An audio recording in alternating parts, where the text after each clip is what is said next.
2020 presidential election. I don't know if you heard that was happening today. We are here in Scranton, Pennsylvania. I'm here with the Scranton Fringe Festival and HAPS News, as you can probably tell. And we're going to be doing some interviews today. I have some really, really wonderful guests. You may notice I've said this a billion times today. We are doing a sit-down interview with two very, very special people. And you're kind of in the behind-the-scenes moment here. So you may see me doing some technical things, but please know that we want to do a little broadcast for you so you could see the interview firsthand. You get first look at this amazing interview with two of my amazing guests. We have Glynis Johns, who is the founder and CEO of the Black Scranton Project, and we have Dr. Councilwoman Jessica Rothchild.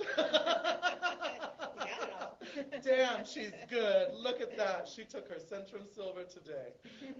So I'm going to get us started, and then we're going to do a little interview for you guys. I hope you like it. Hello, oh, Jesus, please. It's been a long day, Reddit. Leave me alone. Hello, everyone. This is Pissi Miles again, reporting to you live from Scranton, Pennsylvania, where I am here covering the 2020 presidential election with the Scranton Fringe Festival. And I have two very, very special people here with me today. We have Glynis Johns, who is the founder and CEO of Black Scranton Project, and we have Dr. Councilwoman Jessica Rothchild. Hello, kids. How are we doing? Great. Glad to be here. I love it. Listen, look, it's going to be one of those days. It's been such a long day. Are you holding up? Yeah, maintaining. Maintaining? How about you, darling? I'm just making it through, just like everyone else. That's how I feel. It has been a very stressful election season for everybody. Everyone is kind of burnt out. Everyone's a little bit tired. It's been stressful, and for good reason. There's been a lot of craziness in this election cycle, craziness that we haven't seen before, and there have been so many issues that have kind of come to a head in the last 4 years that now we're finally starting to see action on, and that we're starting to address head on, which is something that we haven't always done in the past. Glynis, you are the founder and CEO of Black Scranton Project. How did that come to be? So the Black Scranton Project started out as a graduate thesis in 2015 to 2017 while I was at St. John's, actually studying sociology, and I was really interested in debunking the stereotype if you're black that you can't be from Scranton, because I'm a Black Scrantonian. So I just wanted to understand why people believe that, and even me for a while. I didn't think that black folks have been here that long. So I did some research, did some digging, and I found out that black folks have been here for like 2 centuries just about, and we're successful and community leaders and game changers and doctors and business owners, all of these things. So once I finished my graduate thesis, I'm like, I cannot stay in New York with this information. I have to come back to my city and share it. And so that's how it tumbled into being a community org, and then tumbled into being the Black Scranton Project.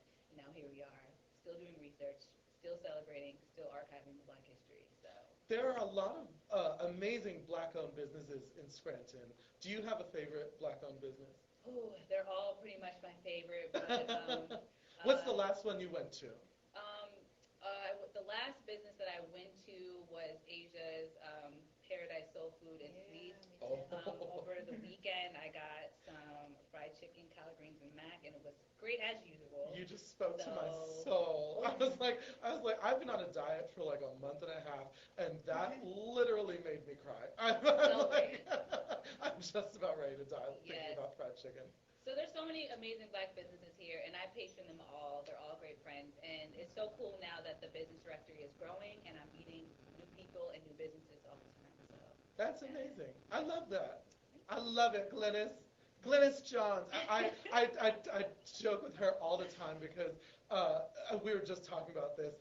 There's obviously a famous actress named Glynis Johns who is, I believe, in her 90s now. 97. 97. My goodness. And the first time I came to Scranton was doing the Big Gay Story Slam. They were like, and Glynis Johns is judging, Yeah. what I was looking for. And I was like, Glynis Johns? And I looked up and I was like, is is she still alive?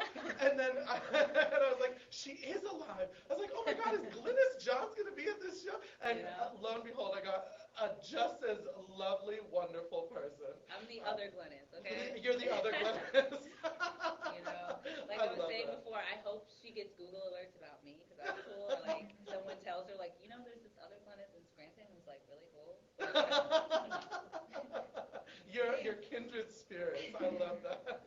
And Dr. Councilwoman, how are you doing on this fine day? Good. Feeling hopeful, excited. That's good. Yeah, it's election day. I always get like the butterflies on election day, and last year election day was different for me because I was on the ballot, and so I was even more, well, I don't know if I was more nervous because I'm very nervous for our country right now, but nervous for myself. It's a little different kind this of year. nerves. Yeah, it's different this year, but still, just those election day butterflies. It is crazy. So you are a doctor. Yeah, I'm a physical therapist, so I have my doctorate in physical therapy. And a councilwoman. Mm-hmm. And I was saying, I've been teasing her literally since she walked in the door. I was like, I don't know how you find the time. I have one job and I barely do it. So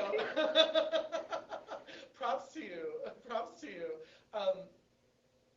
What drove you to become a councilwoman in Scranton? Being involved, and even though I went to school to be a physical therapist at the University of Scranton, I became really involved in activism and found this whole other life and passion that I had, and specifically working for rights for the LGBTQ community. And over the years that evolved, I became more involved in organizations. I joined a lot of different nonprofit boards, held some statewide positions, and I realized that politics was necessary for getting equality, and I wanted to be a part of that in any way that I could. So when I looked at Scranton, the city that I had made home, that I loved, I wanted to see what more I could do here, and I found my answer in that in council, and so I was really glad that I ran and that I've been on council now.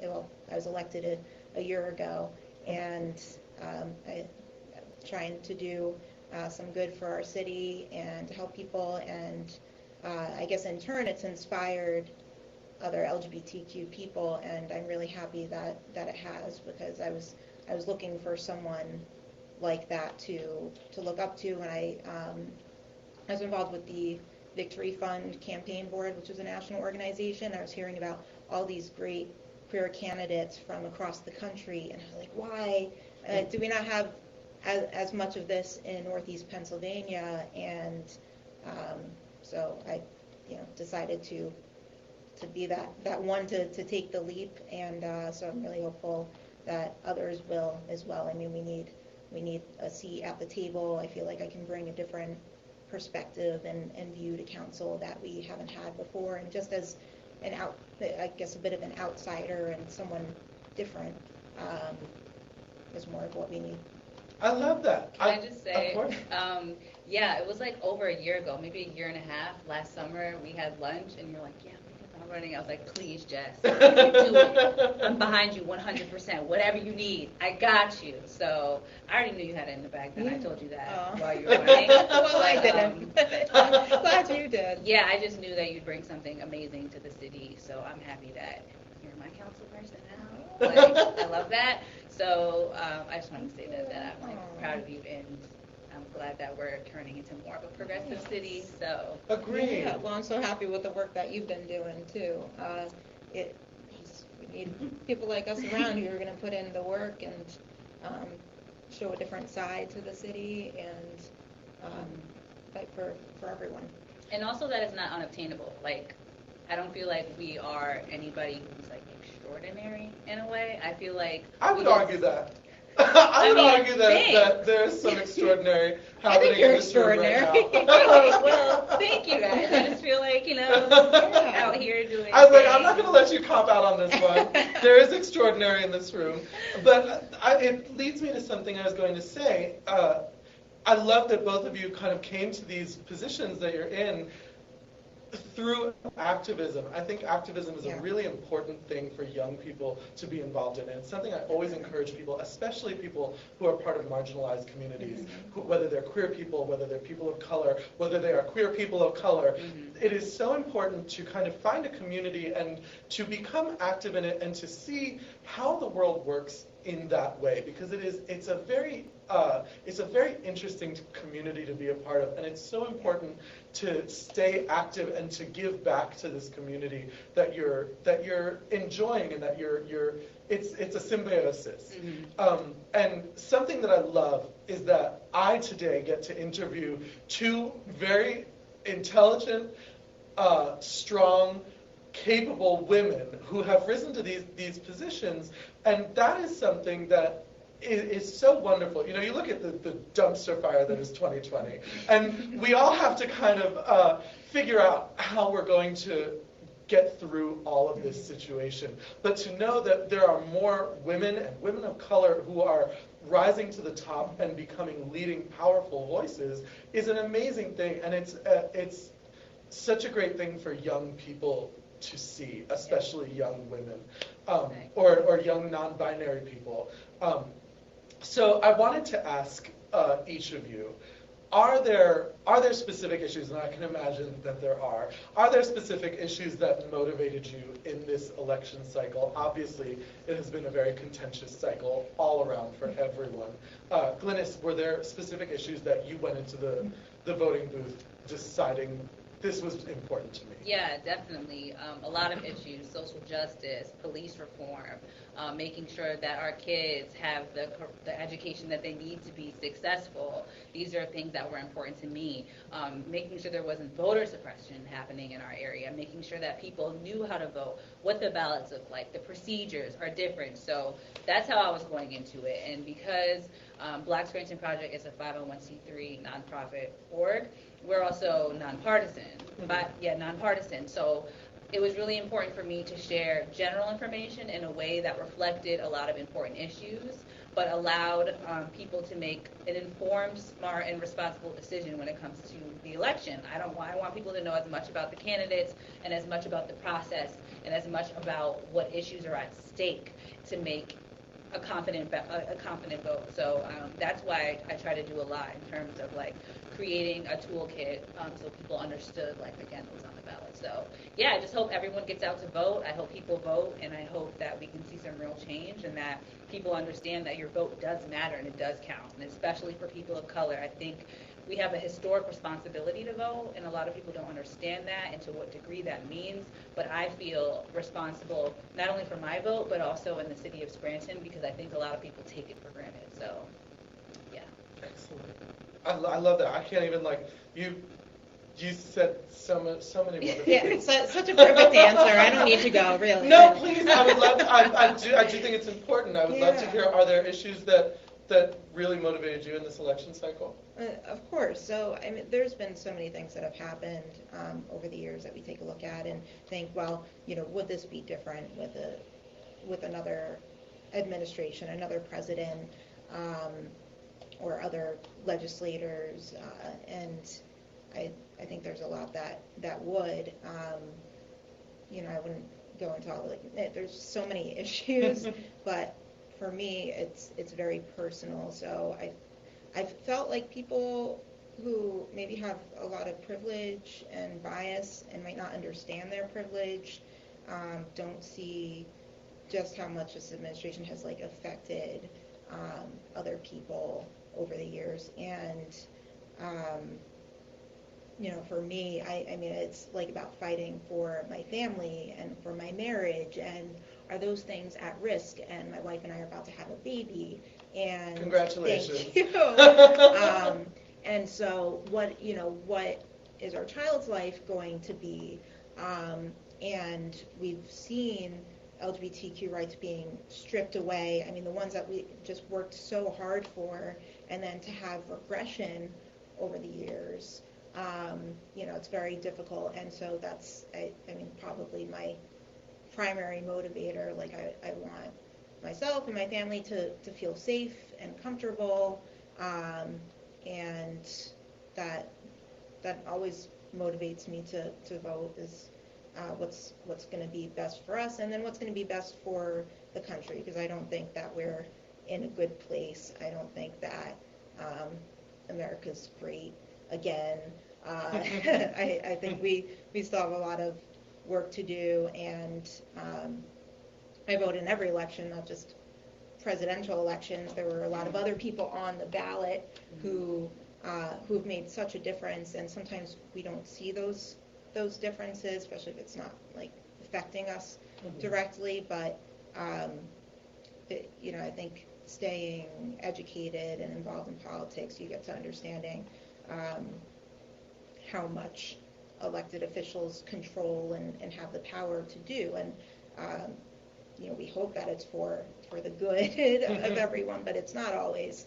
And then it's up to us to hold them accountable. I want to be held accountable as an elected official.